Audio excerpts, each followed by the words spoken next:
Welcome to the Alchemy Consulting Group podcast. Join Arquella Hargrove, Alchemy's Chief Culture Officer, for impactful conversations with business leaders and experts who are committed to transforming their work cultures and creating inclusive work environments. Let's learn, develop, and garner best practices together. Enjoy this episode. Everyone to the Alchemy Consulting Group podcast, where we distill conversations with thought leaders to bring you transformative insights and strategies. Our mission to revolutionize organizational cultures, one business at a time. Join us as we explore vital topics that empower leaders, galvanize teams, and reshape the world of work. Let the alchemy begin. And I am so freaking excited because we have Carol McBride, author of HR, Where's Your Freaking Sense of Humor? And excited to have the conversation with Carol. And let's hear from Carol. Carol, if you could introduce yourself to to our listeners. Well, hello, everyone. Let me start by saying thank you so much for this invitation to Alchemy. I am a lifelong fan of Arquella. She will tell you that wherever she goes, I go. I think that's a song. But nonetheless, I just really do appreciate the invitation. I've been watching her for many years. That I don't want to date us, but definitely I can appreciate all that she's done for employers, employees, individuals embarking on their journey for being leaders. You name it, she's always contributed and she's always answered my call. So thank you so much for the invitation. So Thank you. I really do appreciate you reaching out and inviting me. I'm Carol McBride, as you said. I am also and HR, hopefully I can use that title. I humbly accept the title of thought leader. Thank you for including me in that category. I've been in the field of HR for over 30 years. Again, I'm dating myself, but I do not just like HR. I love HR. I've devoted my life to HR over the last 30 years. I have led a purposeful HR career in trying to ensure that I understand and can contribute to the full body of HR, all the facets. And that's kind of how I've been living my HR or my professional career life for the last 30 years, is on purpose to make sure that I'm a well-rounded HR generalist. As you said, I am a published author of my freshman book, HR, Where's Your Freaking Sense of Humor? Today, so as this gets recorded and dispensed, my first ever podcast was released. It's a talk show podcast, lifestyle podcast on all things HR, but with a freaking sense of humor, also with a lifestyle twist. So we're broadening the topic on HR. And so I'm so excited to be doing that. And I'm a native of Denver, but had the pleasure and the privilege of being relocated to Texas 2 decades ago. Why? For an HR leadership role, right? And so it just keeps coming back, y'all, keeps coming back in very miraculous ways. So hoping that I can contribute to your body of work today. And thank you again for the invitation. Yeah, I'm excited. I was trying to think. I was like, yeah, we've been knowing each other for years, right? And again, I think we started out when we were conferencing together. And so, not only in the greater Houston area, but of course, I think Atlanta and wherever else. But yeah, it's like, yeah, Carol and I, we used to hang out and we were conference buddies. Yes, absolutely. Which I just saw our conference buddy. She was speaking at one of the conferences on diversity, equity, and inclusion here in Dallas. And so I was like, we go way back. Yeah. So yes. Well, I'm excited for the conversation for sure. And thank you for what you're doing in this space. And definitely, again, want to have the listeners just to hear again just your genius, right, as you're leaning into it. And so, really want to start right when you think about what inspired that your freshman book, right, HR, Where's Your Freaking Sense of Humor, and just really what are some of those highlights again, just really to share with the audience. Well, thank you so much for at least letting me talk about my passion, my baby, Ray. Definitely, as I said, it's my freshman book. I'm hoping to have what they call a sophomore, junior, and senior, but we're going to start with the freshman. But with that said, what really inspired is a lot of people come up with these amazing stories, but actually my book started with me writing a very small rebuttal or response to a Society for Human Resource Management article on performance reviews about 15 years ago. I don't know if you guys remember, but there was that time where they were like, let's blow up the performance reviews, because every time you say performance reviews, you get that eye roll from people. And so I was actually responding to an article, and I was, bent on sending that in as a response to one of the articles to the editor. And I happened to be on a flight to Paris, y'all. Our corporate office was in Paris going to an HR leadership meeting. And I just started to write that. But if you know, that flight to Paris is 11 hours.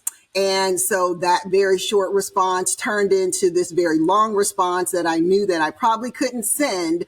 But as I wrote, I had this little bit of sense of humor, because we know you have to be very practical about how people feel about the performance review. So had a little sense of humor in there, provided some real life perspective. And before you knew it, my very first chapter was born, y'all. And so with that said, I wrote that and I put it away in a little tattered tablet. But each time I traveled around the world, whether I was going to Jakarta, I was going to Russia, I was going to Mexico, I was going to the UK, I'd pull out that notebook and I'd write again. And so I did that for about 4 years or so. And then one day I, turned to my husband and I said, I think I have the makings of a book. And so fast forward 14 chapters later, I had that transcribed, and I shared all my experiences about growing up in HR with a freaking sense of humor.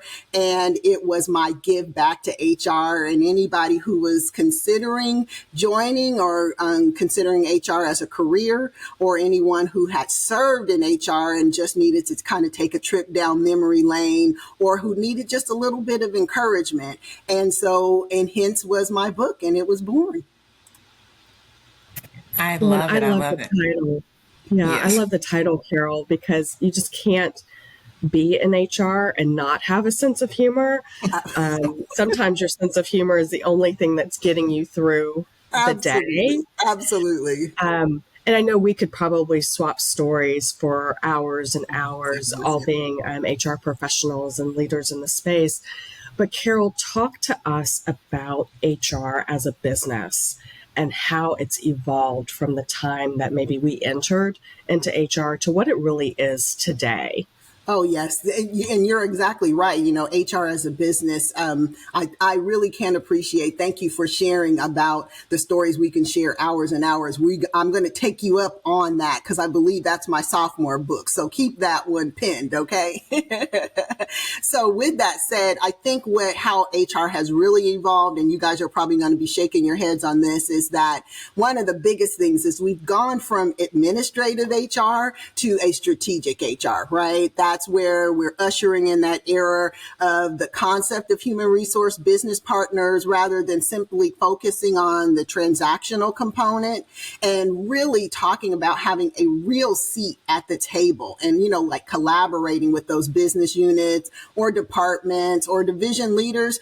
And we're understanding the core business, the strategies, the goals, the objectives, and along with the challenges, so that we can offer really that viable workforce, solutions and recommendations. I think that's number one that I've seen with the evolution. I also made a note about technology, which it goes hand in hand with what I was talking about earlier, which is moving from transactional to a more automated environment, where repeatable tasks that we were doing as HR professionals, they now could be more automated. And so what that did was allowed us to be be able to devote more time to focusing on people needs, right? And that includes upskilling and leadership development, which we'll talk about a little bit later. But I know technology was right up there in the evolution area. And then finally, just, to keep us moving is succession planning. Wow. How accelerated has that become, right? The great retirement that became a phenomenon and a term we coined. And then just the acceleration of the number of people who are retiring. It was unprecedented for many of our HR leaders, and the amount of adults who were like seeking early retirement because it was time, but then usher in, right, the pandemic, right? And baby boomers leaving the workforce in high volumes. And that meant that we as HR leaders had to really double down on our strategy and our successor identification, our accelerated leadership programs, including those leadership readiness assessments, the training, and even those special assignments, so that they can gain practical hands-on experience. I know I was with a company where when I arrived and I assumed the HR leader role, 25% of that population was eligible for retirement. And it was just, I needed to do something immediately. And it's kind of those three areas that I can really kind of pinpoint that have evolved and really gives people that, yes, it's shaking their head moments. Mm-hmm. Well, and it's interesting too, because Carol, we're now in a time, right, where as HR leaders, we're talking to those who we support, our colleagues, about we're all people leaders.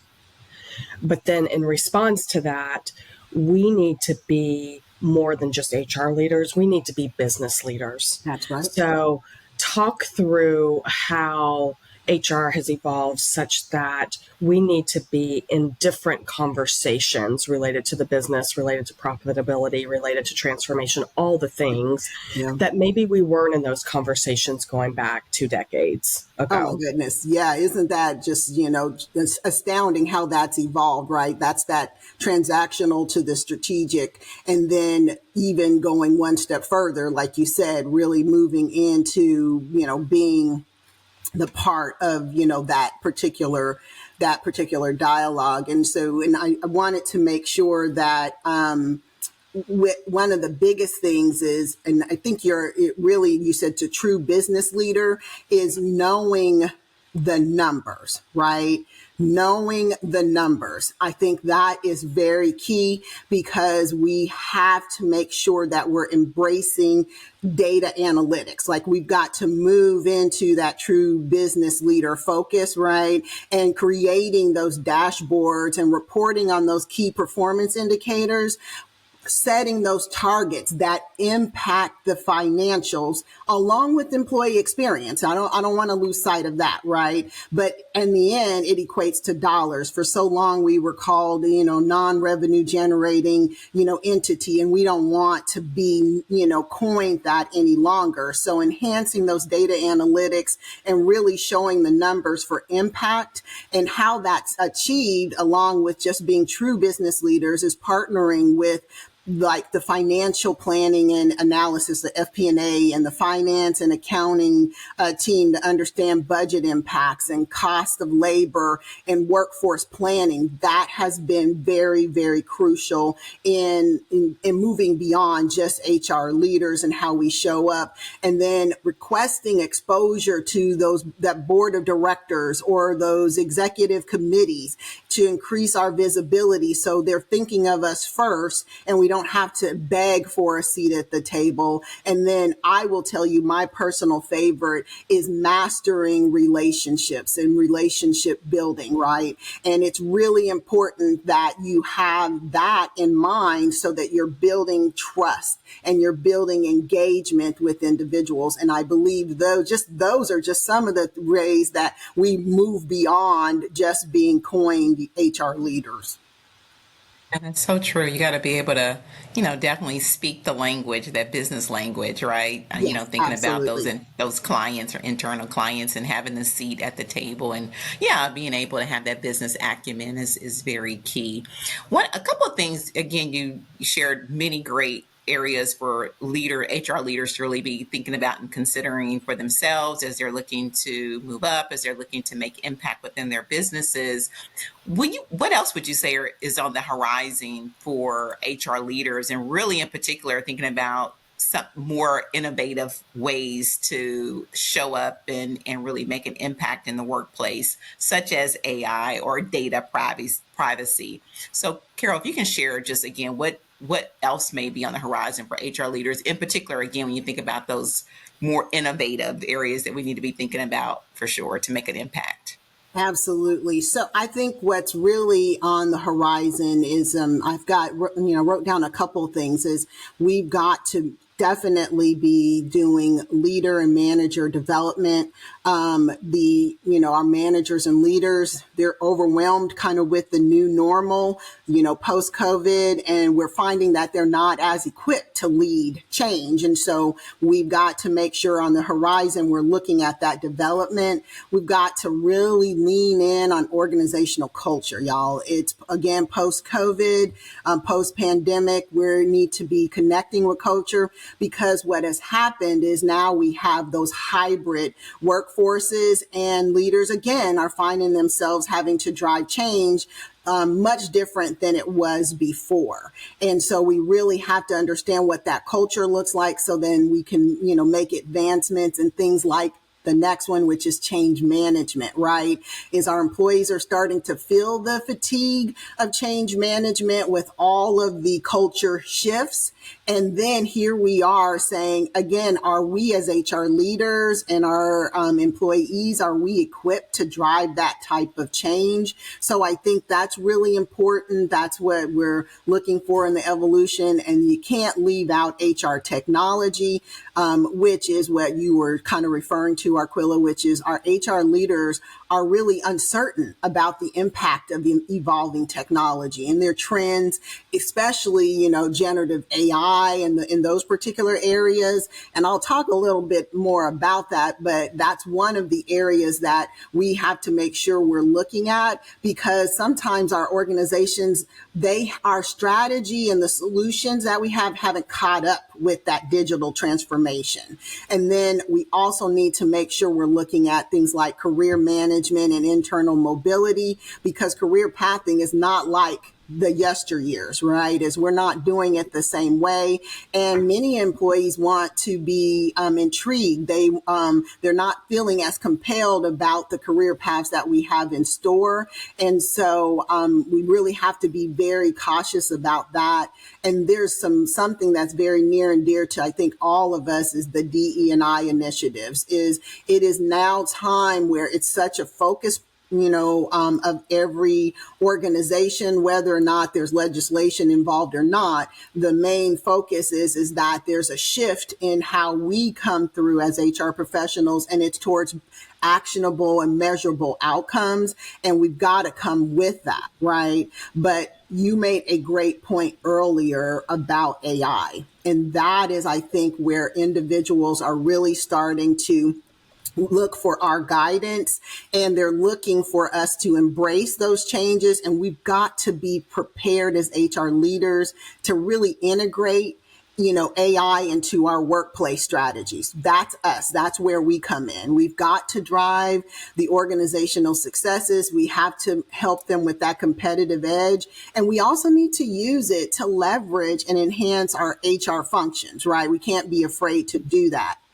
But I will say that where that really helps and where we can use AI is reskilling and upskilling. We've heard it many, many times, but it really can help us with the reskilling and upskilling in large portions in large volumes for our workforce. We also need to really look at using AI to enhance our decision making so that we can lean in and get data on trends and employee sentiment and performance indicators so that we can use that information for decision making so that we can help the organization on our way to advancing. And then we can even use it, for example, for things like recruiting and talent acquisition. We can expedite some of our recruiting processes, just to name a few, and we can use it so that we can focus more of our time on strategic tasks, which was really that transformation from administrative.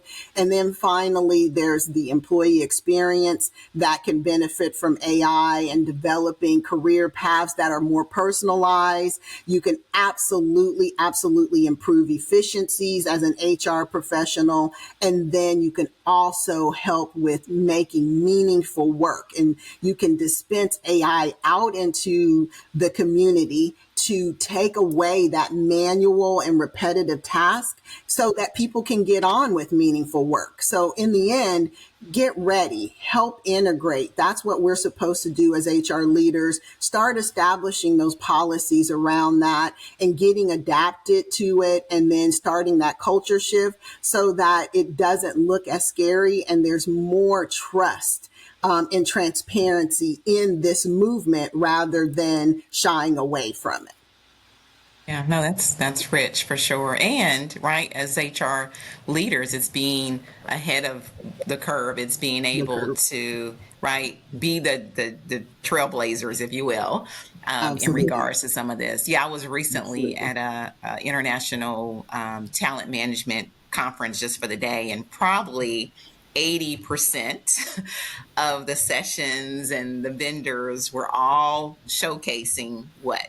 AI. AI tools, AI platforms, from coaching to career progression to performance management to leadership development, all of it again showcasing what AI can do. So definitely being ahead of the curve is key, right? I was like, we use AI on this side, and it's a team member, right? Kathy is her name. So exactly. It's a team member. It's like we call her and call her Ari, or name him Ariel, whatever you want to do.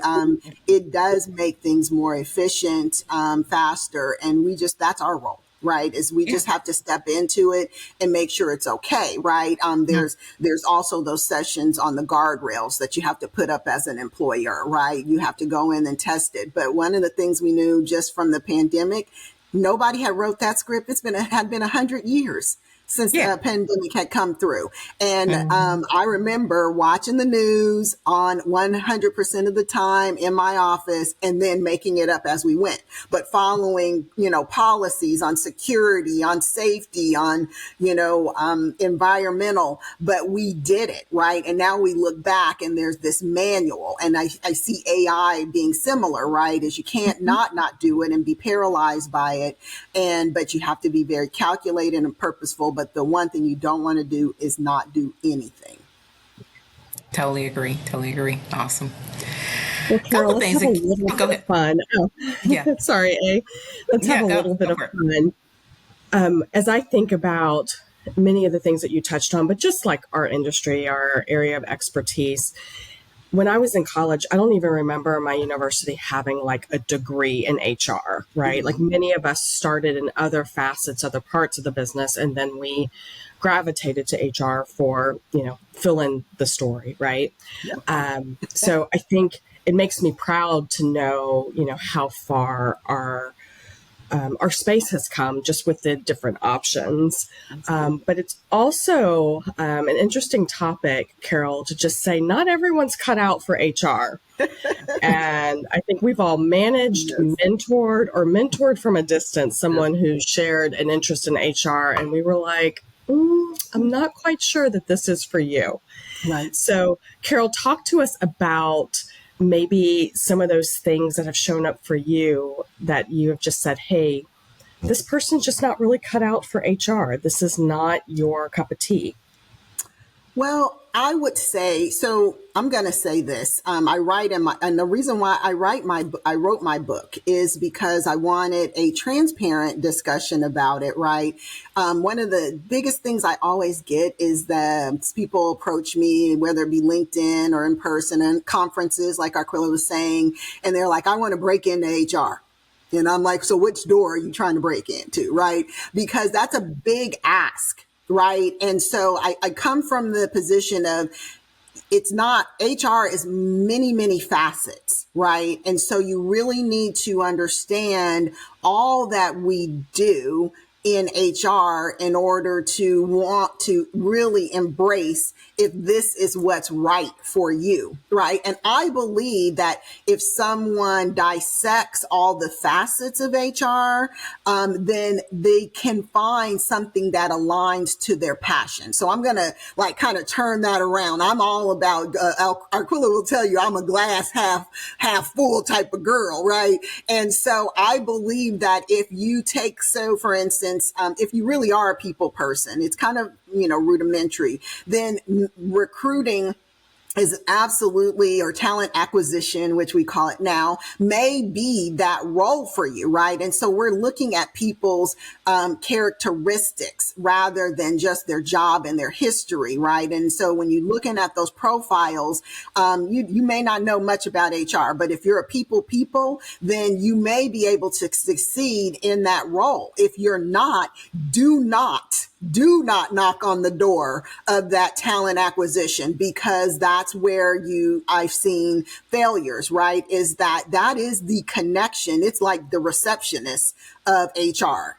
Talent acquisition recruiters are the receptionists of HR, right? They have their finger on the pulse of what's going on in the organization. They're the first people that candidates that are a fit for our organizations talk to. And so you don't want someone who doesn't love what they do on the telephone talking about this organization and trying to communicate the employee or employer value proposition if that's not for them. And so I've seen that happen, right? I've seen individuals who find themselves in training and learning and development roles, and they are missing that skill that's related to being genuine, communication skills, those type of things that really help them. Empathy. Like you said, I've seen people who struggle in HR who are trying to navigate through employee relations issues. But if you don't have that coaching skills, if you don't have the active listening skills, and you don't have HR management skills, you're not going to be able to successfully navigate through some very crucial conversations that are related to getting to a solution that don't have legal ramifications related to it. And so there's so many facets, and then there's so many skills that you want to double down on. And that's where I've seen people falter, is to neglect and say, yeah, well, I'm in HR, but they really haven't embraced all of those, skills. To be an HR business partner these days, you need someone who's a strategic thinker. Right? We just talked about knowing the numbers, but we also need people to have, strong communication skills. They need to understand employee engagement. They need to understand career development, have an awareness about culture, change management. Y'all, let me tell you, that's big. And people are like, change management? No, there's a methodology. There's philosophy behind change management. And you can't just keep coming to people and giving them more changes without having a clear understanding on change management strategy, because you will fail. There will be a point of the storming never stops in the, in the continuum of change management. It's always just storming, right? And so I think that's where I've seen individuals is not dissecting the facets, understanding that, being aligned to skills that can help them be successful in that. And then, not embracing that there is skill that's necessary in order to be successful and not fail. Skills. Yeah, definitely. Well said, for sure. Yeah. HR is not for the faint of heart. It's not for the look. And I will tell you, in my book, one of my chapters is, did you choose HR or did HR choose you? Mm-hmm. Right. And you just said that, Yvonne, right? And if you go back in your head, I asked that question of everybody, and the stories are fascinating, right? And so it really is about how it happens. And so HR chose me. I don't know for you ladies what it was, but I was going to be an architecture engineer. And so then I moved along and I came across, first of all, I had to feed my daughter. And so it was more economics, right? And I'll be just totally honest. I had studied a long time to do just that, but life was lifing and I had to do that. And my first job was reporting to an HR manager. And at that particular time, she took care of me in so many ways that I can't even explain in one show. And from that day on, I was like, this is where I need to be. I have to be, financially, but this is the type of person that I want to be. Mm-hmm. That's beautiful. It is. Yeah. No, I grew up in HR, so definitely this is what I know for sure. But yeah, I have a client, right, somewhere in this great country where the employees be like, that HR person, like, she doesn't like people. Like, Exactly. okay, that's a whole other issue. That's a whole nother thing. And people walk up to us and they'll say their HR experiences. And so that's what I would, if there's HR thought leaders listening, is it's okay to tap out, right? Because it is, this is a small, big community.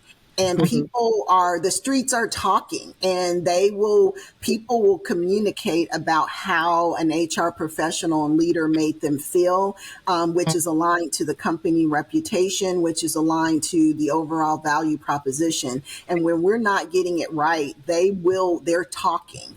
And it's really important that we get it right. And so finding your right fit, if you really are bent on HR, is important. And if HR is not for you, that's okay. Right. It isn't for the faint of heart, but certainly we're here. We are one of the most open armed, departments there are because we never give up on people. Right. And so we'll help you. But if it's not for you, it's certainly okay. But know when to tap out. Right.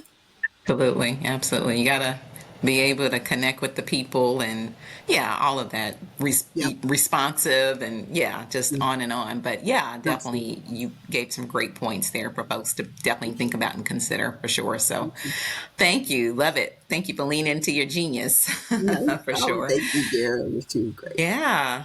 I think, as we think about closing out, Carol, and just, again, you've gave some great points here, how HR has evolved and just kind of thinking about the future of HR and, really what skill sets, HR leaders and future HR leaders really need to be able to lean into and leverage, right, to make an impact. Think about if you go back earlier, right, in your own career, and what advice would you give yourself when you think about in your early days in HR? Well, I will tell you, I kind of dipped into it a little bit, right? I was thinking about this question and I was like, how people will say, I wouldn't change a thing, right? And I almost was going to respond with, I just wouldn't change a thing because I think things happen on purpose. So I think it's a little bit of that because it did choose me. I will also share that I did a spiritual, in my younger years, that younger self, I had done a spiritual gift assessment, y'all. And you're like, well, what does that have to do with HR? Well, it has all to do with HR because the spiritual gift assessment said that my gift was of administration and serving people, if you can believe that. And so my younger self was at church doing a spiritual gift assessment. And that was when I doubled down on this was the right path, right? And so I was like, okay, but I didn't want to walk away from architecture engineering, but I did. I did. Right. So I would say the one thing that I can remember is now that I look back is have a plan so that you can there's a steady build. You can build to your ultimate role, right? You can be even more purposeful in what you're doing and what you're aligning to and what you aspire to. It almost sounds cliche, like, have a 5-10 year plan, but it is important. And we're not talking about a 3 to 5 year plan. Like, we're not dating and, when somebody says, so what's your 3-year plan, right? Mm-hmm. I'm talking about your career plan, and then you shoot for it, right? And so ultimately, if that's the CHRO, and I'm telling you, CHROs are great CAOs, right? They're even great COOs, right? And so I absolutely, and they're even better CEOs, right? We know the success rate of companies led by women, and our being in HR is a big stepping stone to being a leaders of companies. Let's not forget that, because if we've got that down pat, I'm not trying to discount CFOs. Some of my best partners are CFOs. And through my partnerships, as I said, about knowing the numbers, that's why I always feel confident going into my HR leadership roles, is because I've built relationships. So I would have said, hey, have a longer term plan so that you can build up to your crescendo and be serving in a role that is not where you're typecast, right? To just being HR. I think you guys have asked some very compelling questions. I loved Yvonne, saying, let's go beyond the HR leader. I would challenge myself to go beyond just being an HR leader, and also having a longer runway, not a longer runway, but a longer career plan. And I think that with that in place, I think that I would, continue on the path that I'm at, but I wouldn't be looking at it at the age that I am today. And I would just be ready to, take that next step, right? Although I'm ready today, but that's what I would have told myself back then. But I am so blessed for the path that I've taken. So I want everybody to know is because I've met this amazing woman that's on my right in this square. And I've met many people like her, but people don't understand that those relationships are invaluable. And so to just be in that space and being the right place at the right time, I wouldn't have done it any other way. And I tell my younger self, keep going to those places so that you can meet these incredible people that will continue to pour into you along your career path. It's wonderful. Mm-hmm. Yes. No, this is great, Carol. So thank you. And just excited that you were able, again, just to share a little bit of yourself. And again, as I said, just your genius and what you stand for. You're wonderful. And just happy to call you friend. And so thank you for sharing with the audience. If you can let the audience know how to connect with you and check out, right, the freshman book and the new podcast and all that good stuff. Oh, very good. So thank you so much. So my book, HR, Where's Your Freaking Sense of Humor, is available on Amazon. And you can get it any place on Amazon. You can also go to my website at carolmcbridegroup.com, learn a little bit more about myself, and you can get my book there. I also have some motivational speaking opportunities that I put out into the universe if people ever want to visit with me. I also do some training just on how to break into HR. You can go to any of my socials. I am very active on LinkedIn. So it's just Carol McBride there. You can actually hit me up on Instagram. You can go to my Facebook page for Carol McBride. You can hit me on Twitter, Carol McBride. All of that, I kept it very, very simple. And I'm hoping to, keep engaging with individuals. My new podcast, you can go to YouTube. I have a YouTube channel under Carol McBride. You can head over to LinkedIn. Whenever you get this recording, just go to my profile. It's going to be in my profile, and you can like, share, and subscribe to that as well. And I'm looking forward to having Arquella in studio with me when her path heads down here to Dallas. I know we could do it with the Brady Bunch boxes, but I want her live and in person. And so when her schedule permits, I'm going to have yours truly in studio. So super excited. Thank you for allowing me to share. I look forward to connecting with each and every one of you guys. Awesome. Yes. Thank you. Yes, I'm looking forward to it. Got to make a trek up to the Dallas area for sure. So looking forward to it. And that wraps up our dialogue here at the Alchemy Consulting Group podcast. And thank you all for tuning in and engaging with us on this journey towards enriching organizational cultures and leadership. Remember, each conversation is a step towards transformation. Continue to lead and innovate and thrive until we connect again. And be sure to like and subscribe to the podcast. Thanks, y'all. Have a great one. Thank you for tuning in to the Alchemy Consulting Group podcast. Follow this podcast on social media and help continue the conversation by sharing your business and leadership best practices. Subscribe to this podcast wherever you consume yours and share this podcast with your organizations and networks. Let's strengthen the community of those committed to responsible leadership and work environments where everyone can thrive.